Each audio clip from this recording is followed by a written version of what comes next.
আজ হলো সোমবার আর আজকেও বিকেল বিকেল আমি বেরিয়ে পড়ছি একটা জায়গায় যাওয়ার জন্য। তো বেসিক্যালি আজকে আমার কিছু কেনাকাটি ছিল, সেই জন্য আমরা গিয়েছিলাম, কিন্তু আনফর্চুনেটলি গিয়ে দেখি যে মার্কেটটা পুরোপুরি অফ।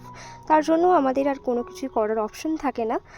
আর তারপরে আমরা বেরিয়ে পড়ি দুজনে একটু ঘোরাঘুরির জন্য। কাজ হলো না তো কী হয়েছে, ঘুরতে তো হবে, মোস্ট ইম্পর্টেন্ট। আর ঘুরতে বেরিয়েছি, কিছু খাওয়া দাওয়া করবো না এটা তো হতেই পারে না। তো ফার্স্টেই আমরা নিয়ে নিয়েছি চিকেন বল, অ্যান্ড সেটা খেতে না খেতেই নিয়ে নিয়েছি ফিশ চপ, অ্যান্ড ওর জন্য একটা এগ রোল নিয়েছিল। দেন আমরা সেগুলো খাওয়া দাওয়া করছিলাম। তারপরেই আমাদের নেক্সট আইটেম সেটা হচ্ছে মোগলাই। তো অনেক দিন পর মোগলাই খেলাম, ভীষণ সুন্দর ছিল প্রত্যেকটা খাবারের টেস্ট।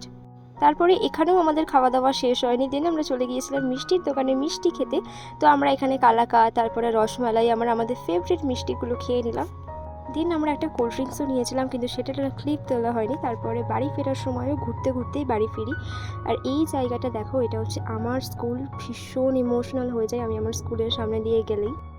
তোমাদের সাথেও শেয়ার করি এই জায়গাটার কথা। এই জায়গাটা আমার কাছে ভীষণ ভীষণ ভীষণ ইমোশনাল এবং স্পেশাল একটা জায়গা। 2019-এ আমরা ফার্স্ট মিট করি আফটার রিলেশনশিপ এই জায়গায়। তো যাই হোক, কেমন লাগলো আজকের ব্লগটা অবশ্যই কমেন্টসে জানিও। টাটা।